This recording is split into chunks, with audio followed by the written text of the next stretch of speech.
everybody, and as you know, that was Bruce Springsteen, born in the USA, and that means that this is the American Soccer Junkies podcast.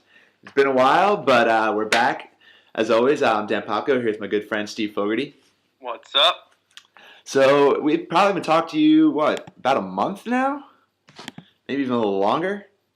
So a lot has happened. It's been the seasons all across Europe are really starting to get into full swing. We had a couple qualifiers. Dos a Cero. It's been a lot. Only a couple days away from the next batch of qualifiers, but we really don't care because we're already going to Brazil. So let's start with that. Let's start with those 2 September games. Forty, what are some of your opening thoughts? The Costa Rica game was an absolutely miserable experience. Good thing both of us had a struggle experiencing it.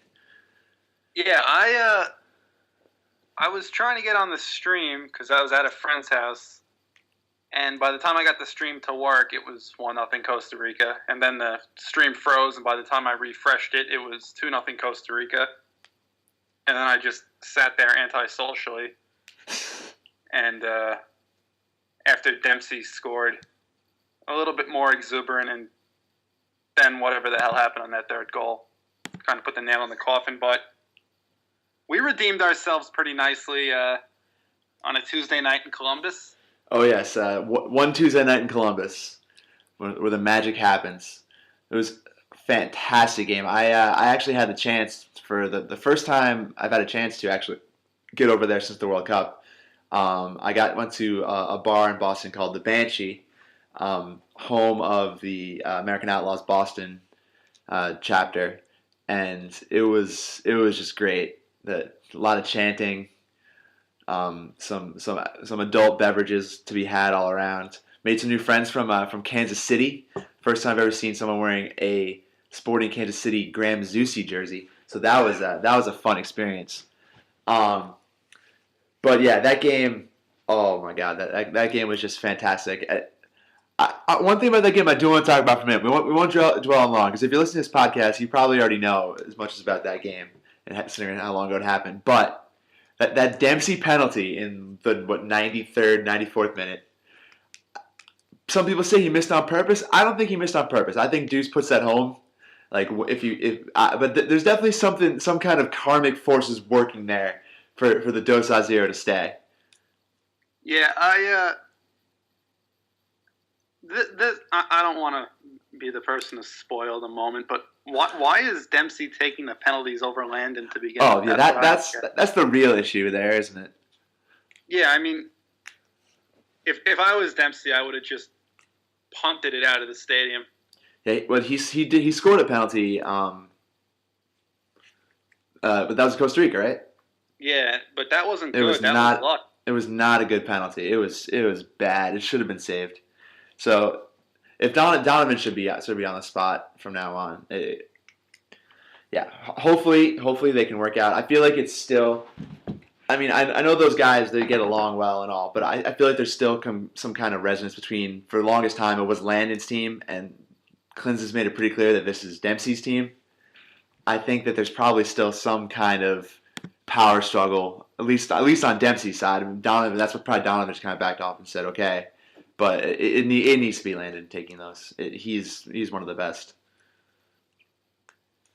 But I just think it's hilarious that he missed it. Like it will probably be the first and only time in my life where somebody on a team I'm rooting for has missed a penalty, and I didn't feel the least bit bad about it. It kind of had to be. I didn't even realize what happened for a moment. It was because it was the end of the game. There was a lot of just excitement. There was some hugs with random people I didn't know, as is often, and as is my experience in big games that America wins at bars. But then I looked up like, wait, what happened with that penalty? And I realized they show the replay, and I just see it, and I just had to laugh. It just had to be Dos a Cero, and we got Chepo fired too, which is another little great thing. We got his henchman fired. No, yeah, he was gone already. He was done. So, it's great. And then, after the game to have the Honduras game and the team just comes out and celebrates. Omar Gonzalez just pounding Bud Lights, just in the middle of the stadium, which is now our Twitter avatar. But I saw something on Twitter. I can't remember who said it. I believe I kind of I made reference to it at some point after, saying how people always comment how the American college soccer system, with how we send people send guys to college for development, it doesn't make sense to a lot of people. But see, right there is why you send players to college, so they can chug beers on the field after a big victory. That's what you learn. That's what you learn in college. I think any American fan ages 18 to 25 probably was giddy, and some of them probably now have a new favorite player. Yeah, I mean, like I Omar Gonzalez, I go back and forth on, but like I really do like him. I think he's a good kid, good player. Yeah. How about Jermaine Jones after that game? Decked out like Uncle Sam. Yeah, everyone. I think he had his couple flags. I think he had a nice cold one, courtesy of the fine folks at the Anheuser-Busch Corporation. Happy as can be, and I guess this can put to rest that tension between the German-born players from the basically from military bases and the people born on the mainland. Yeah, I mean, if you showed us that clip right after that Sporting News article came out, and was that April about? Yeah. No one would have believed it. They would have thought it was completely fake. But this team, it's coming together. It's a team now. I mean, the worst thing I think that could happen is Timmy Chandler comes in and continues to be a little diva. But maybe he'll even get in line too. You never know. Yeah, the team it's a perfect just microcosm of what American society is. There's so many different, races and nationalities. It's a true melting pot of a squad, and it's a fun team to root for. Yeah, it really is. One thing as we're going to move into talking about kind of some of the seasons that have been going on in a moment. But one thing that came to mind, the article I was reading this morning, which is this probably won't be posted for a day or two due to uploading things, which is Friday morning. Leander Sher, if you read soccer things, you know him. He writes for Fox Sports now. He wrote something talking about how for the longest time, for last couple of World Cups, it had been the number of MLS-based players playing on the national team in the World Cup had been steadily declining. The number of starters have been steadily declining, and this year it'll probably pick back up, partly because the MLS is getting better. And I think you look at some of the MLS players that have been contributing to this team too that you might not have expected. No one would have picked Brad Evans to still be having a role in this team. And I think it's a very fun squad for so many different reasons. Yeah, and a lot of the reason for the MLS things picking up is just circumstances. There's no more Marcus Hahnemann on the squad. He's going to be replaced with Nick Raimondo, who's an MLS player. Clint Dempsey, nobody expected him to be back in MLS. Graham Zusi came out of nowhere to be a part of this team. Yep. Kyle Beckerman has defied all odds and continues to get called in and play well. Clarence Goodson's back stateside, and Landon never moved to Europe. Yeah, I think part of it is this. You talk about it with guys like Kyle Beckerman, where you see them get called in for a game or two, and you're like, well, like they're just MLS guys, they're MLS stars. They don't really have the quality to stick at international level. But as they continue to play and continue to show that they do belong, it kind of shows that maybe that level, maybe MLS level, isn't as bad as we once thought it was. Yeah, especially because all the Americans that star in Europe, other than the German-American contingent, which is a completely different animal when you're talking about this stuff, these guys all started in MLS. Yep. Dempsey originally started in MLS. Altidore started with the Red Bulls / Metro Stars, whatever they were called back then. Bedoya was an MLS guy. No, he wasn't. He wasn't? No, he was Boston College. He went to Sweden. Seriously? Yep. BC boy. Oh, wow, I screwed that one up. All right, Bedoya was never an MLS guy, so let's edit that out of the podcast. Michael Bradley was an MLS, right? I believe so, yep. TC United.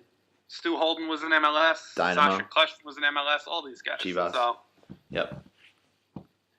Yeah, Michael Bradley, 30 games for the Metro Stars. Metro Stars, oh, that was decent. Yeah, so MLS is a much better league, and it's getting better, and it's expanding, and it's giving it's always been kind of the development road, but it's becoming even a deeper development system now, which is good. Yeah, it's rivaling. It's moving up in the world, and as MLS gets better, it'll only improve the U.S. player pool. It's not going to hinder the player pool. A lot of the big youth guys that you're going to be hearing about in the next cycle, guys like Yedlin and O'Neal. Oh yeah, they're MLS guys, and they're probably going to be MLS guys for at least the next few years. Yeah, Yedlin's one for 2018. I'm super excited about, but we still have a little bit before we can start talking about that class. Anyway, so let's move. We'll move back across the pond. That's a little talk about MLS, but talk about some of the players that have their seasons just really getting going into those first month or two. We can come back to some of the MLS guys like Deuce and during this section. But who's one person from all those European guys that you've really been impressed with so far? Out of everybody in Europe, probably Aaron Johansson has to be the guy. He's been tearing it up for AZ. He's basically seamlessly replaced Josie as the striker over there. Yep. And 5 goals in 8 matches in the Eredivisie. Put one in the Europa League. So he's having a great start to his season. Yeah. My pick for one guy that's been that's been surprising, the aforementioned Bedoya. He's come in and he's been great in France, keeping Nantes in about the mid-table level, I believe, which no one really. I mean, it is early. Don't get me wrong. Yeah, they're like 11th, I think. Yeah, they're somewhere, and he's played big minutes. It's really good for him. It's the squad's total value on transfer market is just 21 million pounds, and for them to be competing with teams like Lyon, like Lille, and then the heavy hitters like Monaco and PSG, it's good. It's really good to see them play well. Get off to a good start, because if they get off to a terrible start, they'd be screwed. They're actually up to 6th in the table right now. It's incredible. Yeah. They're only, I believe they're a point behind Lille. Yeah, they're tied with Saint Etienne for 6th, and they have them beat on goal differential. Yeah, so I mean, he's been a big part of that squad. He may not be like the integral part, but he's been a major player there. So I think he's probably with this squad for the future for this entire cycle now. He kind of played himself in the last couple of games and in the Gold Cup, and I think he's probably going to stick. Yeah, and he played well against Mexico in the Cero game. He did. He played very well. The moment wasn't too big for him. No, I think it's been.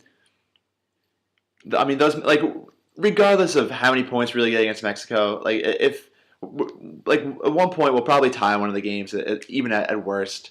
But I mean, we did get 4 points from those games. But those guys we saw in the last Mexico game, that's where we really said, all right, Beasler and Gonzalez, they didn't shirk from the moment, and here Bedoya is one of the players that didn't. So I think that's been a really important proving ground for a lot of our kind of more fringe players. Mm-hmm. Also, both goalies, Howard and Guzan, have been solid to start the season. Yep, both got on the stat sheet with an assist last weekend. Yeah, poor Brad still cannot get a shutout.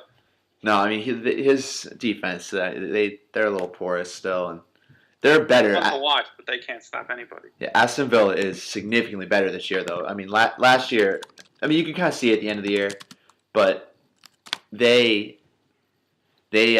played really well this season. At times, Benteke has been great. Yeah, I mean, their team is mostly Benteke at the front and Guzan at the back, but yeah, like they're one of the teams. Like if you want a team to watch Aston Villa play. They're fun. They'll spread it out.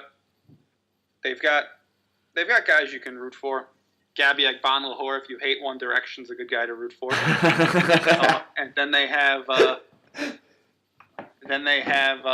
Guzan in the back, which is always great. He's manning the backup spot in my fantasy soccer team. So, yeah. So Guzan and Howard have been good.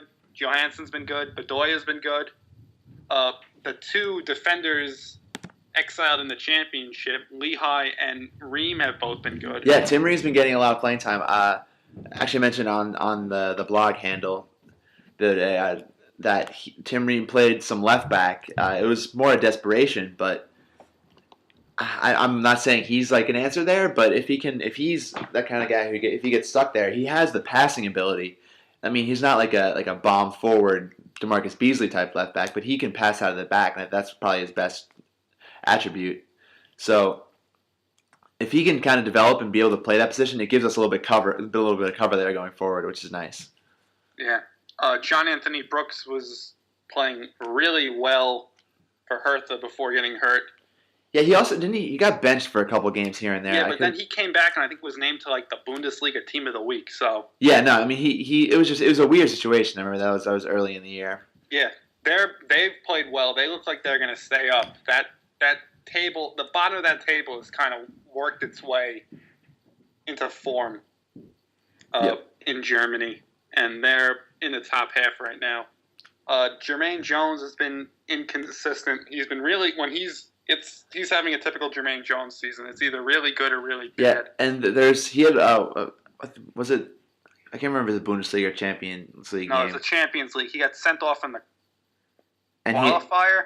And he also allowed basically single-handedly allowed 2 goals. And then there was that weird situation. I'm still not actually sure what happened with it, where the Schalke reported that he was going for surgery, but he didn't even have an injury. Yeah. So I mean, that's a situation to watch. I could see that one kind of blowing over with time. It's just kind of one of those weird situations, but. He'll be fine. He'll get his playing time somewhere, even if he has to leave Schalke, which I really hope not. I think having a guy like him in the Champions League is a big step forward for the team. Yeah, he's also the one good thing about him and his situation. He's a very difficult player to replace, in that he does all the dirty work that other guys probably don't want to do. There's no flair to his game, except when he gets that little urge to turn into Bizarro Andres Iniesta at times, which never goes well. But he's been what you're getting with Jermaine Jones, no matter where he's playing. Let's see, who else is playing well? Timmy Chandler was out of the side at Nuremberg. He's back in. He's played all right. Yep. I think he scored a goal. Jeff Cameron is doing Jeff Cameron things for Stoke. I think it's important that Mark Hughes came in to Stoke, changed the side around to where it's not that Tony Pulis just sit back and park the bus every single game and play the most boring game you can. It's been a lot more exciting, and he's still been an important part of that as a right back playing outside. And he scored a goal last week, 2 weeks ago. Yeah, it all blends together. Sasha. Sasha playing excellent for an Anderlecht team that they just got beat 3-0 by Olympiacos in a game where the scoreline doesn't reflect how the game went. Anderlecht was the better team in the first half, gave up a goal. Sasha drew a penalty. Yep, I saw that. His teammate screwed up, and then that basically just, that was a morale killer, and he's going to get 4 more group stage Champions League games, but right now I think they're playing probably to try and get into the Europa League. Yeah, they're playing for 3rd. Yeah. So that Olympiacos game was a killer for them to have a chance to advance. They needed to win that game. Yep. How's Boyd doing? I haven't really been following him. He's been playing well. He scored some goals. It is Austria, but let's see. I'm not exactly sure. He's kind of just keeps doing his thing. He needs to move to a bigger league, whether it's in whether it's in January or it waits till next summer. I mean, this isn't his World Cup. Like he might be on the squad, but I don't see him as a difference maker. I think it's really just about continuing career development. If he has to stay here for the rest of the year, that's fine. But he needs to get to a place where he can be competing at a high level and still contributing because he's a guy that he needs to be scoring goals. Staying with Germany as we were talking about before, we have Parkhurst cannot get a game. It's a terrible situation that they're not even bringing him in for the cup games. So was it Napoli or Lazio? Some Italian league team was trying to make a move for him, but they didn't get it done in time. If Napoli was trying to make a move, it's quite a step up. Yeah, it was something weird with Parkhurst. Hang on, I'm going to find it. But he's basically stuck there until January, and there's no indication that he's ever going to get off the bench. So, but he's a guy. He's like Jones. He comes in, he just does what he does. Yeah, I mean he's been solid when he's been given the chance. Yeah, Italy, Lazio, eyes on Parkhurst. Where the hell did that come from? I don't know. Speaking of Italy, Michael Bradley hurt still. Yep. Not going to be back in for these October games. I don't know what that means. Maybe a chance for Mix. Maybe some Bedoya, Kleshchin. Kleshchin's been named to the team, so you have to assume he's going to get some time. He's played so well. Yeah.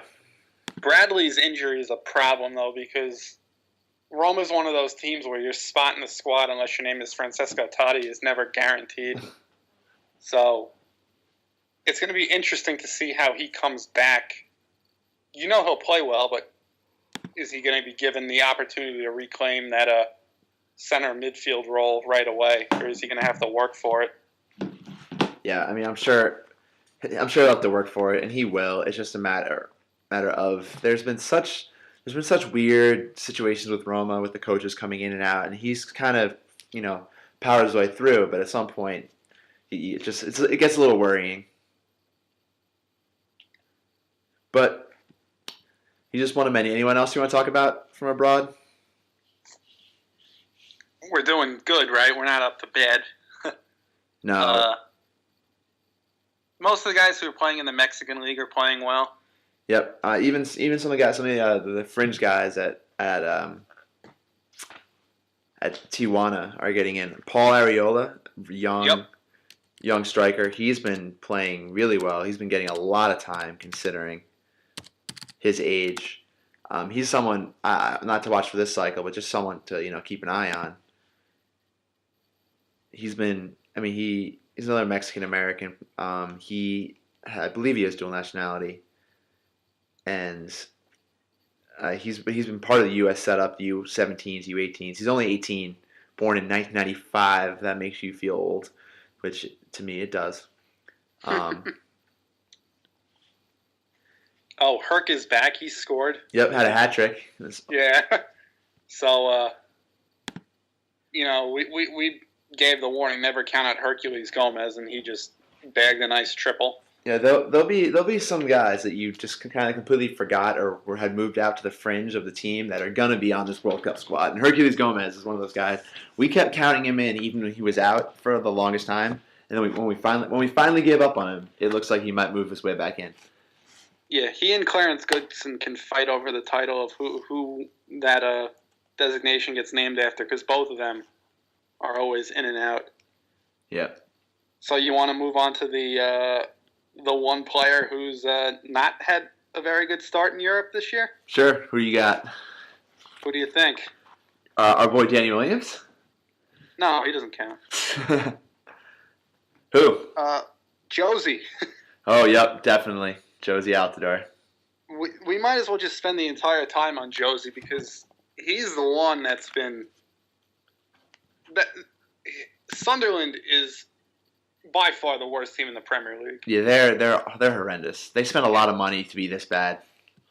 It's incredible, and the Premier League is probably the tightest it's been in a very long time, where between like 1 and 18, any one of those teams can beat each other on a given night, and then Sunderland is so far below every other team.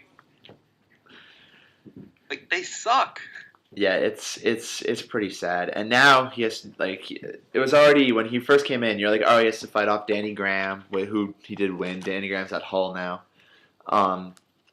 He has to deal with Connor Wickham. He has to deal with Stephen Fletcher. And I mean, him and Fletcher have played well together. Connor Wickham kind of still really young and raw, but then they bring in Fabio Barini, so now it's kind of two guys. You need there's a lot of rotation in the Premier League, but he's not a guaranteed start, and especially now the fact that he's playing for a caretaker manager now because Paulo Di Canio is out, and now and it depends on really Sorry, I have sports on in the background, and I just see penguins walking around the Tampa Bay Rays locker room.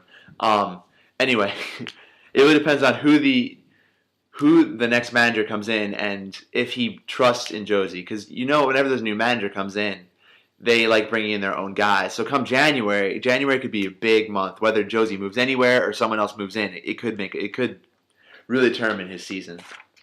Yeah, and I don't want to speculate, but it's such a poorly put together team.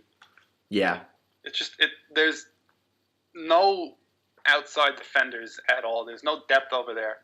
There's way too many defensive midfielders who all do the same thing. It's a mess. They can't score, and they give up goals so frequently. Yeah, I think one of the things is I remember before the season when Josie made the move, everyone's like, well, Hull, his experience at Hull was a couple of years ago, didn't go well, but at least this team is better and I'll give him more chance. I don't think this team is better. No, it's a terribly put together team. It was they spent so much money, but they didn't really. I don't think they had a plan. It's all right. They have a goal differential of -10. They brought in 14 players in the transfer window. Just to point that out. Yeah, their goal differential is so bad. It's 4. They've given up 4 more goals. 3 more goals than the next team, which of course is the great Newcastle United squad. They're already they have 1 point, so they're in last. They've scored 4 times, which is atrocious. They've given up 14, which is a terrible rate. But hey, they're 2-0 in the League Cup. Yeah, great. They had to come back to beat MK Dons. They did have to come back to beat MK Dons. And then they beat the juggernaut Peterborough United. Yep, so, 2-0. Josie, and we can get into this when we talk about the squad coming up for the upcoming qualifiers, but it's really weird. Like, what do you do with Josie? Because he can't get a goal. He had a goal that he scored that was the ref called back, and I feel like that would have been a huge just confidence boost for him. Yep. But he did score in the League Cup, which nobody cares about. No, I mean he needs the ball to go in the Premier League. They need to win, and he needs a goal. And that if that happens, I think it could really just start things off. I mean, the Sunderland team is not going to be good, but if he scores a goal, I think that he can at least kind of make an impact for a bad team. He's not going to be Benteke at Aston Villa last year, but he can do something at least. Yep, and they have their next game they have Manchester United, so don't expect much. And Then they have Swansea on the road, don't expect much. Yep. And then they have Newcastle and Hull. That's really where it comes down to. They need to get at least 1 win from those games. The Newcastle game is always close no matter how good or how bad both teams are. And right now they're both pretty terrible. And Hull is, once again, playing above their weight. So... Yeah, I mean, it's only 6 games in the season. They'll come down at some point. You look at the teams that come kind of out of the championship and do well, and they tend to kind of fall back to earth around the middle of the season mark. But and Hull doesn't even look nearly as good a team as some of those teams that have done that. The Blackpools of Ian Holloway. But yeah, I mean Sunderland's it's going to be a relegation dogfight, and that's where it comes down to the new manager.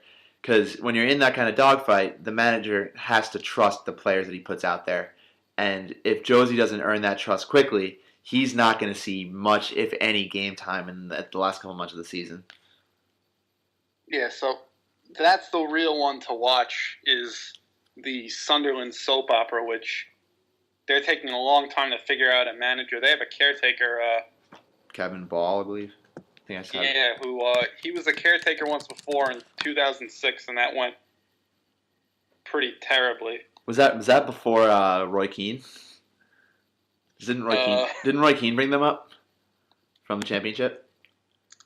Roy Keane was the manager from 2006 to 2008, so he was right after Ball. Yeah. Because Ball went something like 1-7. Yeah, and they were in the Premier League that year, right? No, were they? I don't know. I don't remember. But a long time ago. Yeah. Hopefully they'll figure something out. At least, and hopefully it works out well for Josie. It's definitely one to keep an eye on. Any other situations in Europe that you've kind of been monitoring? Want to say a few words about? The Bradley Roma one is big, obviously, just because it's Bradley and he's been traveling all over the place. No, all the other ones, everybody seems to really have like a spot. Like Mix is solidly in the Rosenborg squad. Johansson's been AZ's best player. Fabian Johnson's doing Fabian Johnson things for Hoffenheim, who've played much better this season. Yep. And we've talked about Jones, Bedoya, Leem, Lehigh, Cameron, who's played well for Stoke. Breck Shea seems to be a favorite of Mark Hughes, so he might be making a first-team debut for Stoke, which is another team that needs some sort of offense. Yep. So, yeah, that's just more about him getting healthy and staying healthy. Maurice Du is still hurt. And he's not in the plans anywhere. Josh Gatt's still hurt. Yeah, he's going to be out. Stu Holden's rehabbing. Yep. He'll be... I mean, those guys you don't really see making much of an impact this cycle. Yeah. Bobby Wood's been in and out of the squad. Hasn't really got too many games in 1860. Yeah, he needs to score. He just needs a goal. Yeah. Andrew Wooten's been playing for Kleiser Stassen every now and then, but he's not really ready for the big time. Connor O'Brien. Kid. The new Chris Clute. Any MLS guys that you kind of want to mention of the first teamers? Deuce is having a rough time. Yeah. In Seattle. But Eddie Johnson's been playing well. Yeah. Eddie Johnson he's so streaky, so he's going to ride this thing out, and they're going to try and ride him into a title. But yeah, he's been playing really well, and he's basically defied every rule that we've had about Eddie Johnson, where he can't score outside of North America. Scores in Bosnia. Well, he doesn't score the crucial goals in the big games. Scores the first goal in the Mexico win. So Eddie Johnson, I think he got pissed off because we took him off of the bold locks in our 23 for 2014. That's got to be what it is. Yeah, and he's like, we're going to show these two idiots exactly how well I can play. So he's been good. Matt Beasler, something's going on in Sporting Kansas City where he's been on the bench recently. Yep. I don't think that's a big deal. You'd have to think he's going to get that starting spot. He's been so good when he's played. Yeah, I mean, he was MLS Defender of the Year. He'll be all right. Yeah. Brad Davis keeps sneaking his way back onto this squad. He always will. He's gonna be like sneaking his way back on the squad in like 2018. Like, wait, Brad Davis still plays? Yeah. Yeah, I mean, a lot of the MLS guys, they just got to keep chugging along. They do what they're doing. Yeah. All right, should we start looking forward to the next roster, the next two qualifiers? Yep, 2 qualifiers coming up. Yep. Obviously, they mean very little for us. Yep, we're home to Jamaica and Kansas City, and then we travel to Panama City, take on Panama. Initially, right after the Mexico game where we qualified, there was chatter about bringing in just a complete like second tier team or staying with all domestic guys or doing something about it. And a couple of days later, Klinsmann comes out and says, "No, we're going to name our best squad," which I think is personally the way to go. I'm like for the most part, maybe bring in some guys, a couple guys that are on the fringe that you might want to see what they can do with the main squad. But in general, kind of stick with the guys that you want to get. You want to build that team chemistry and get them working together and come out of this. You don't need to finish on top of the hex, but you want to. So you want to get 6 points in these 2 games. Yeah, I think that these 2 games go a long way to figuring out your 11 because you're not gonna have Bradley obviously. Yep. And he's obviously your best player, but you need to figure out who's going to be playing these the two fullback positions. Who's going to be the 2 wingers? Is it going to be Fabian Johnson? Where's Landon going to play? Where's Clint Dempsey going to play? Yeah. So if you don't want to bring in Altidore, because I don't know if you want to bring Altidore, if you want to leave him in Sunderland just so he can maybe show the brass something. Yep. Or show a commitment to the cause, and if you want to start Johansson or Eddie Johnson, that's fine. Yeah, I have a feeling it'd be Johnson. I don't see Johansson as a starter in Klinsmann's eyes. No, yeah, at least not yet. Yep. But yeah, I mean, it's interesting. It's interesting you point out because when you take out Bradley, yeah, it's gonna say, all right, it would make more sense to kind of put in Kleshtin or Beckerman or Mix. Those are 3 very different players, but sort them in and just say this is our central midfield, you and Jermaine, and then figure out everyone else around them. But I could see them doing something where Klinsmann doing something where maybe the lineup's a little different, and it doesn't really help us figure it out too much. Because he's really unorthodox where he has no problem just putting people in places they're not familiar with. Yeah. Fabian Johnson starting it right back against Mexico was a shocker. Yeah, it didn't go well for him, really. No, it went poorly. I think he's burned every bridge he has to be a defender. But now you have Bedoya and Zusi for that right mid spot is an interesting little battle that they have going on. One of those 2 guys is probably going to end up playing, and the other will probably be on the bench. They have to figure out what they're going to do with Jeff Cameron. They need to figure something out because he's too good for his club to be this inconsistent for his country. Yeah, it's strange. I mean, I don't know. I think he'll get another shot in the back. Because he played through the middle in Costa Rica, right? Yeah, with Jones, it wasn't a pretty performance. Yeah, I think he might get a shot at right back this time. I mean, then again, it's probably going to be Brad Evans. But hopefully we'll figure something out with that. Hopefully we'll figure out the Landon situation. I don't know. I think Landon, we're operating as almost that second striker, has worked out fairly well from times, but it could change. It could change on a day-by-day basis. Yeah, I think we figured out that Clint Dempsey can't be the lone striker up top. No, he cannot. That experiment has failed. He's too prone to come back to the ball and try to do something with it. Josie, it's what Josie used to do. He used to come back and try to do something with it. He's gotten better at kind of just holding up and waiting for his teammates. But I mean, you can't change Dempsey. He's too much of a veteran. That's too much what he's about. That's why he needs to kind of operate in a more free-ranging role. He can't kind of be the pinpoint that you work around. Yeah. Or the fulcrum, better word. Yeah, I mean, we'll see what kind of happens. There's no guarantee that Dempsey's going to be in the squad either. No, Klinsmann thinks he is.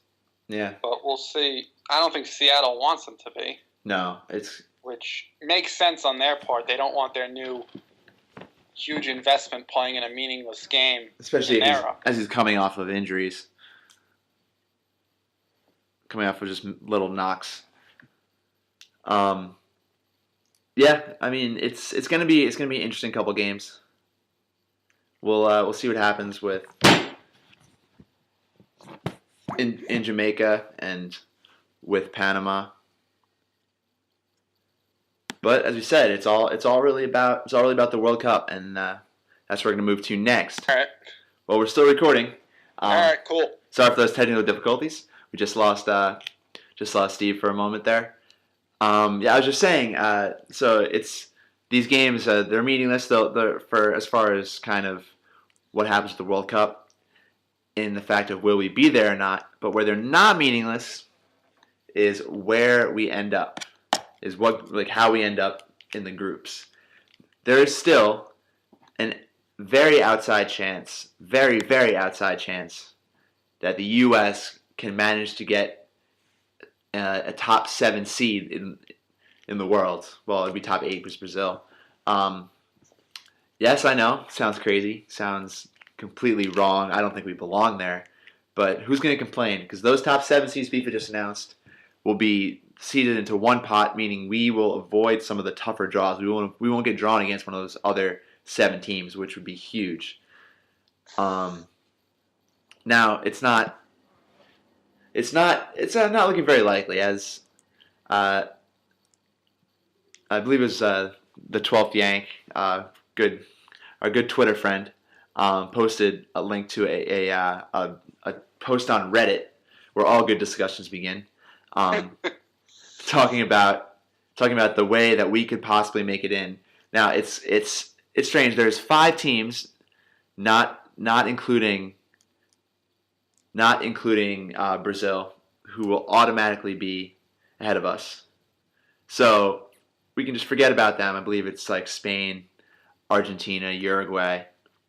Who else would be in that? Probably Portugal. But Uruguay has an uphill fight to qualify. Exactly. So that if they don't qualify, that leaves one more spot. So basically, there's 5 teams, and then Brazil. So Brazil automatically gets one of the spots to the host. So there's 7 slots left to be had between the top 7 remaining seeds. 5 of them are already guaranteed to finish above us because the most you can get is 1040, so 1,040 FIFA ranking points. That's the most the U.S. can get. So that's with 2 wins. Greece, Russia, Bosnia, and any team below Bosnia cannot get to that point. So there's just that means there's a few other teams that can still get to that spot and finish above it, which would then make them seated above us. Now, one of those teams, there's 5 teams, and then Brazil, so that's 6. That means there's 2 spots left. Of those 2 spots, one of them is guaranteed to go to either Belgium or Croatia. So somehow one of them will end up, because they play each other in the same group. Of course, and I believe that'll help determine who actually. No, I think Belgium's already guaranteed to not go to the playoffs. So if Croatia managed to get up there, they can go to the playoffs and they could possibly be knocked out, which would mean another spot becomes available. But we won't even worry into that. That involves like 6 different games happening, plus them losing in a head-to-head with some much lower ranked team. We're just going to ignore that for now. So basically, one of those 2 teams will be ahead of us. The other one won't. We won't worry about that. No, they both could be if they draw, and then Croatia beats Scotland. Then they would both finish ahead. If Croatia wins the Belgium game, and then beats Wales, they will finish ahead of the USA. So basically, Croatia has to be the one on the losing side, or they have to lose to Wales. Or Belgium has to lose to Wales, and Croatia has to lose to Scotland, which is those two. The home nations are not very good. So basically, that leaves 1 spot left, and then there's a number of teams: Chile, Colombia, United States, Netherlands, Switzerland, Portugal, and England are all in contention for that. Now, a second spot would become available if, as we said, if Uruguay doesn't finish. But so when you're watching South American qualifiers, try to remember this: Chile must beat Colombia, then lose to Ecuador, while Colombia must lose to Paraguay. Otherwise, Chile and Colombia will both finish above. Netherlands and Switzerland are both playing. They both have 2 games. They both cannot get 4 points. They have to lose one of their 2 qualifiers. Switzerland, I believe, has a couple tough ones. I don't have the games in front of me. Fogarty, do you? Switzerland has Slovenia, and Albania. Okay, Albania first, Switzerland second. Albania's been punching above its weight, surprisingly. And Slovenia, as all U.S. fans know, are not bad. No, exactly. So there's a chance. Switzerland got such a great draw though in Group E. Yeah, that's. I mean, I don't know why. It may be residual grief over the Aaron Johansson theft, but I'm kind of rooting for Iceland. I found myself way too into the. I believe it was Iceland Albania was the one who played last match day, and I was sitting on the couch, watching it on my iPad, just going crazy, rooting for Gylfi Sigurdsson and Colbain and all those guys. It was excitement, and I don't know why. I have no connection to Iceland, but so Iceland has Cyprus, which is a win on the 11th, and they have Norway on the 15th. So, yeah, I mean it's an interesting little group. I think it means Switzerland's been in World Cups. I was kind of hoping that they have a 5-point lead. They need to lose. They have a 5-point lead and an 8 and 9 and a 9 goal. Iceland needs to win out, and Switzerland needs to lose out. Yeah, they have a 9 goal differential up on them. If Iceland could defend, this might be a different issue because they have struggled. Now the Netherlands, on the other hand, they're already qualified. They're already in the World Cup, so they are playing. They need to grab points. They can drop points to. We were talking about this before the show. They're playing Turkey in Istanbul, which is a dangerous game. They need to lose that, or they need to tie that, and then also tie in Hungary, which does not seem likely. The fact of the matter is, the Netherlands just does not lose qualifiers. In fact, they drew this year against Estonia, and which was amazing in itself. They should have lost that game. It was like a 90th minute penalty that got them the draw. Or it might have been the 80th. But it's going to be tough. But that, as you said, anything can happen. That game in Turkey is dangerous. Turkey's a tough place to play. Plus, they're playing for a playoff spot. True, exactly. Turkey's battling out with Hungary and Romania. For that spot. Hungary has it right now. Wow, I didn't realize that. Hungary also has the trump card, which is a home game versus Andorra, which will probably be a slaughter. Yeah, but it could also, because those points could also knock them out of the playoffs because the way it works in UEFA, where the lowest team is this one group that doesn't have a sixth team, so they don't count those games when it comes to counting which of the 8 of the 9 teams make it to the playoffs. That's true. But yeah, we never know. So then Portugal must not beat Israel. That's plausible, very plausible. Israel's not that bad. Portugal is very good, but tends to not show up in some strange games. Yeah, they're home, which isn't helpful, but yeah, and England, strange things have happened. And England has to either tie or lose one of their next 2 qualifiers. One of which is against Montenegro. On Fox Sports 1. On Fox Sports 1, they play Montenegro and Poland, which they're not the toughest fixtures. I mean, Montenegro, they're both in Wembley, I believe.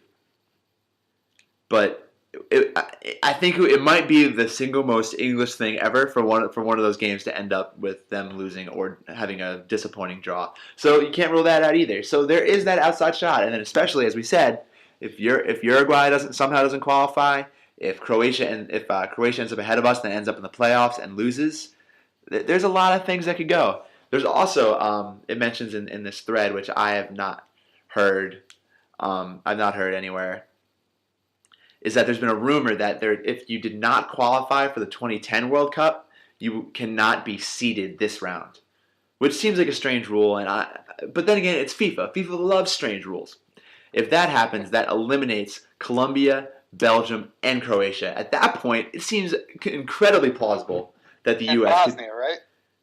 And Bosnia, yeah. But Bosnia, we already would finish ahead of Bosnia, I believe. according to this. I don't know, but so it's entirely possible. Entirely is probably the wrong word, but it could happen. Stranger things have happened. Yeah. Yeah, you might want to read the article just because I have no idea what's going on right now. Yep. I'll post a link to it. I'll tweet a link to it after this, so you guys can check it out. Yeah. I mean, it's we'll put together going into the next round of qualifiers. We'll put together a United States routing guide for what we need to happen, so everyone knows what to do. Everyone knows what to tune to on ESPN3 and all. Yeah, but I think that covers it for how we can make the World Cup a better experience. But the real question that everyone really wants to know is who are we bringing to the World Cup? Who is Klinsmann going to put on that plane? Who are his 23 players for Brazil? And that's what we're always here to tell you. Fogarty, take it away. All right, so the last time we did this podcast, in I believe it was 1958, we started getting into putting players on the roster in bold as players that will be locks for the squad to Brazil, where they will be on the plane barring injury. So goalkeepers, Tim Howard, Brad Guzan, Nick Raimondo. Those are your three. Defenders, in bold, Jeff Cameron, Matt Beasler. Not in bold, Brad Evans, John Anthony Brooks, Michael Parkhurst, Clarence Goodson, DeMarcus Beasley, and Edgar Castillo. Midfielders, locks are Michael Bradley, Jermaine Jones, and Fabian Johnson, along with Graham Zusi, Sasha Kleshtin, Mix Diskerud, and Alejandro Bedoya.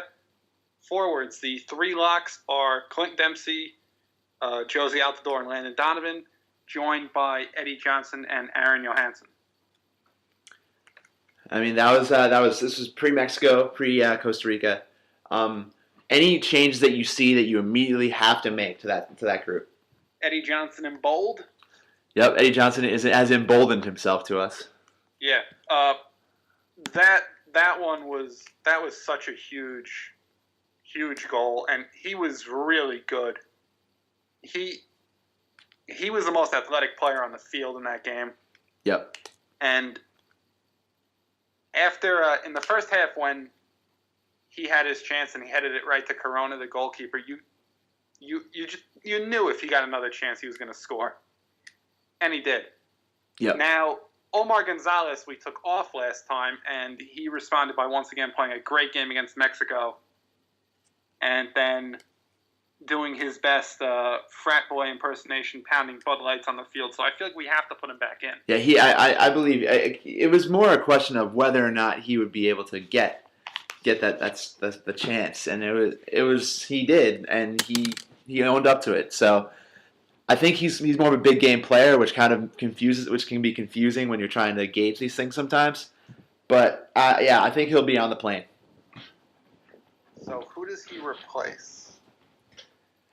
I mean, I can tell you the one defender I want to take off, but I don't see it's not a straight trade. It's Edgar Castillo. I still hate that he's on this team. Yeah, and the problem if you take him off is you have DeMarcus Beasley as the only left back on the roster, because I think we've all had enough of Fabian Johnson trying to pretend he can play that position. Yeah, it's scary because neither Johnson nor Beasley should be left back. But do you really want Edgar Castillo playing left back in Brazil? Absolutely not. I don't want Edgar Castillo playing left back on Long Island anywhere. I never want to see Edgar Castillo play left back. I wish he was more polished, and he could be a valuable midfielder because he's got a very good attacking mentality. He just can't defend at all. Yeah. I really don't want to take John Anthony Brooks off this roster, but since he's not going to play in either of the next two qualifiers, there's no guarantee he's still not cap-tied. Yeah.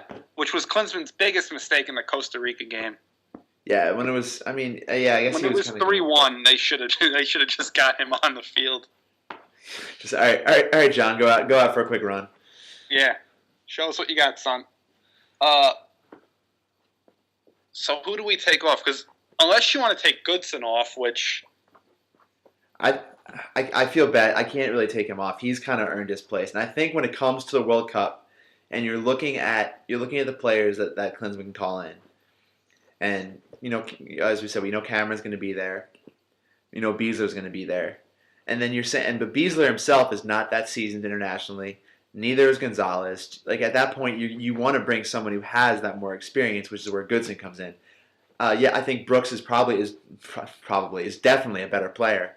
I think it's just a matter of when you're looking at putting together a squad and not just the best 11 players. I think when you're putting together a squad, you want Goodson there. All right, I'm going to take Brooks off then and put in Gonzalez just because there's too many question marks surrounding Brooks. And the one thing that's good is that Germany has so much depth at defense that I don't think they're going to be looking to call him in anytime soon. Yeah. But it's going to be like wait and see. It's going to be like pulling teeth with Brooks. Not like Chandler, because Brooks actually wants to play. Yeah. But I think we have to wait. The one somebody's going to get left off this team that doesn't deserve to. Yeah, the one thing that I'm not sure exactly what the rules are. I'm always FIFA's rules just confuse the hell out of me. Is the fact that now that Brooks has played in a friendly, it doesn't cap time obviously, but now doesn't mean that if he wants to play for Germany, he has to file a one-time switch. I don't even know. I don't even know if that's a big deal because Johansson filed the one-time switch and it got done within like 5 hours. Yeah, it's more the fact that at that point he's saying he can't come back. That he'd have to have guarantees from Germany that he would become an important player, not just like they need him for cover for a couple games. You know what I mean? Yeah. I don't know. We'll have to wait and see with that. I think I'm not going to put him as a lock, but I think Michael Parkhurst really solidified himself to be on the squad after coming on for Fabian Johnson with basically 10 minutes of preparation, knowing he's going to come on, and the way he played in the second half against Mexico. We already had him on the roster, right? We already had him in. Yeah, he's there. Yeah, I don't think he's a lock, but I think he's closer to it. If he doesn't get any games between now and next year, though, that could be tough. It's just especially if someone emerges. Like I know Klinsman's not going to try out Lehigh or someone like that. But you never know who might play their way into it. Yeah, that January camp can shake things up. Yeah, and Timmy Chandler, as I said in the open. Does he want to play? I don't know. He's a strange guy. Does he have like a fear of flying or something? Like, what the hell is his problem? I don't know. I've almost given up on him and just kind of. I think if I have to choose between who I want playing right back for this U.S. team, who I want to root for, and my options are Timmy Chandler or Brad Evans, I would rather root for Brad Evans 100 times out of 100. I love Brad Evans. And yeah, he's less talented, but whatever. He's like the Rocky of the U.S. team. You can never count him out. DeMarcus Beasley. Wait, we still have Evans on this team, right? Just making sure. Yeah, he's there. Of course. Yeah, sorry, I don't have the list in front of me, but yeah, Beasley. Nobody's taking that left back job from him. It looks like. Yeah, it's gonna be his. It's gonna be strange, but it's gonna be his. Which is fine. His attacking has really gone off. He hasn't been that great attacking, but he is a good one-on-one defender. Yeah. I mean, you don't want him caught out in no man's land like when he almost scored he almost scored an own goal. But like, if you have him going up against somebody one-on-one, he's very good at just dispossessing the ball or kicking it out of bounds or just any of the little things that we take for granted. So yeah, I'm not going to make him a lock just yet because he's still a winger playing out of position. But he's there. And is there any way we can get Edgar Castillo off this team yet? No. No. Who could possibly take his spot? Reem, Lehigh, one of those two. I don't see it staying. But as we've been talking about for a while, when we finally do our who we want on the team. Oh yeah, he's going to be nowhere near. He won't even be mentioned probably in the piece. Yeah. One thing I was talking about Beasley, I think is really interesting is, I mean, it's obviously a case of personnel and the fact that it is two different coaches. But you get the feeling when you watch this team. I mean, yeah, you see Parker's kind of bomb up every now and then, especially in the Gold Cup. But that's a little different. But you see Beasley is constantly up in the opponent's third. So it's like it's most of the attacking from the back is coming out of the left side. Like under Bradley in the last World Cup, cycle, it was always coming out of the right side with Cherundolo and Spector. Yeah. Now, if Cherundolo comes back healthy, there's still a chance he could work his way on the squad. You never know. Yeah. And he wants to come back. Yeah, it's just a matter of did age get the best of him. Yeah. And I really hope not, because he's one of my favorite players on that team. Yeah, he's great. He's like the unsung hero of the past 10 years. Yeah, definitely. All right, so the midfield: Bradley, Jones, Zusi, Cushion, Discarud, Bedoya, and Fabian Johnson. So out of Zusi, Cushion, Discarud, and Bedoya, are there any of those guys that you want to either take off or think has lost their spot, or you want to lock any of them in? I don't think I'm ready to put any locks on. Are you? No. I was thinking maybe mix after how well he played against Mexico, but I think that's a bit premature. Yeah, I agree. I think he's still too young and too much of a bit player to get the lock. Yeah, but I think that's a good group of guys. I could see. I mean, obviously injuries could take people out, but I think those guys are probably going to be there. Do we have Beckerman in there though? We don't. No, we had Beckerman in, then we took him out. I think he needs to be back in. I don't know for who, but I think he played. I think he's played his way back into this team. He'd have to come in for either Question or Mix because he can't play the wing at all. Yeah. Or you could take out Castillo or one of the central defenders and put him in. I don't think you can take out one of the central defenders. I don't think there's enough cover there. No. We could take out Castillo just for our own gleeful pleasure. Yeah, I don't know where Castillo would work into this team. Because I feel like especially because more confidence in Fabian Johnson yeah, deputizing as the left back. I feel like those times that Castillo has actually gotten in as a sub or whatever and come in and tried to make an impact, it's kind of been when Fabian Johnson wasn't in the team. Yeah. So I don't know. Do you want to just go wild and take out Castillo for Beckerman? Yeah, because I don't want to take out Question or Discarud because Question is playing as well as he ever has. He's done absolutely nothing to get himself off this team. He's done everything just to, reemerge. You can't take Mix out after the FIFA video game-esque move he made to set up the second goal against Mexico. And the only other candidate is really Johansson. Yeah. Who I don't think we can take him off either for Beckerman. No, I mean I think if we had to take out a midfielder, I'd probably say Question, just because he hasn't been with the team. Yeah, but he's going to be back with the team. Yeah, he will. So. All right, so I'm taking Castillo off and I'm putting Beckerman in. Yep, I'm fine with that. Yeah, I have no issues with that. Beckerman's he played well. He stayed out of the way on offense and he, did the job defensively. And he gets a lot of crap because of his lack of athleticism, but he always seems to be in the right spot to make a play. Yeah, I agree. All right, so you're good with Zusi and Bedoya? Yeah, I think they both be there. I think it does look like a little bit of a logjam, but I can't justify taking any of them off. Maybe it might not. It probably won't end up that way. It'll probably end up being someone completely random taking one of their spots. Yeah, like Joe Corona will come in and do something incredible. Yeah, but for now, I like those two still. All right, and the forwards, we have 4 locks with Dempsey, Altidore, Eddie Johnson, and Donovan. The Johansson versus Boyd I think versus Gomez for that last forward spot. That's going to be fun to watch. Yeah, I think for now it's Johansson. Yeah, he's played well. If Gomez continues his comeback like this and he gets back into the team and he keeps doing those Herc things that just don't always show up. And I think he also possesses an ability off set pieces that those other guys don't. Yeah, he could also take a winger's spot too. Yeah, exactly. So he still has some words yet to offer in this cycle. Whether he's on the team or not will remain to be seen. But yeah, I think I'm happy with that forward group as it is. All right, so I think we're good then with Howard, Guzan, Raimondo in net. Cameron, Beasler, Evans, Gonzalez, Parkhurst, Goodson, and Beasley as the defense. Bradley, Jones, Zusi, Question, Beckerman, Diskerud, Bedoya, and Fabian Johnson at midfield.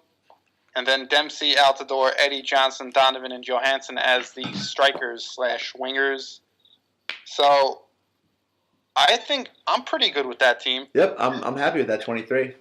All right, so the locks are Howard, Guzan, Ramondo, Cameron, Beasler, Bradley, Jones, Fabian Johnson, Dempsey, Altidore, Donovan, and Eddie Johnson has been locked in. It's been locked.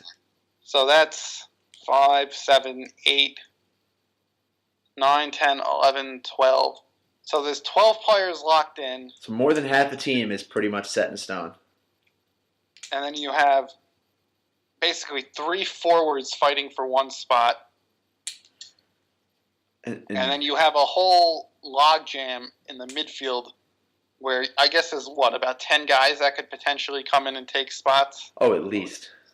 And then the defense is deep, and like if one player plays above his weight for a few months, that could shake things up. Yep. Breck Shea is still waiting there. Maurice Dew is still hanging around. Then you have all the MLS guys that you never know who might break out. Yeah. So it's an intriguing group. Yeah, it's gonna be fun. And never count out Danny Williams. Oh, I wish we could. I mean, but, always. Yep. We always count out Danny Williams, but yeah, we don't like Danny Williams. I don't know if you guys realize that. Yeah, you might not have caught on by now. But yeah, I think that's our 23. He's gonna end up like winning us a World Cup game, and we're gonna be talking about how much we loved him. We're so proud of Danny Williams in about a year or two. Oh, it's gonna happen. I just know it. It's just the way things work out. I'll be wearing my Williams 21 jersey or whatever number he wears. All right. Enough of that. We're getting stir crazy with our Danny Williams comments. Yeah. So let us know what you think of the squad. Let us know your thoughts on anything else we talked about today, about the U.S. chances of qualifying as a seeded team, about the October qualifiers, our thoughts on Mexico. Let us know. You can either comment on the blog, Confessions of an American Soccer Junkie. Hit us up on Twitter at US_Soccer Junkie. Me personally at Popko DKG. Or me at SAF5109. Look out for the If We Were Jurgens, where we poorly predict the starting 11 for each game. Yep. Yeah, we don't do well. Well, it's not really a prediction. It's our own thoughts. So. Yeah, you got it exactly in one of the Gold Cup games. I did. I mean, it's always we're always closer. We're always closer to the actual and the second game, or in the Gold Cup case, as we got closer to the final, there's a lot less disparity. Yeah, we were way off though for the last 2 qualifiers, so we'll try to do better. Yep. Well, we'll hope to do better next time. Let us know your thoughts, and look forward to hearing from you. Thanks, guys.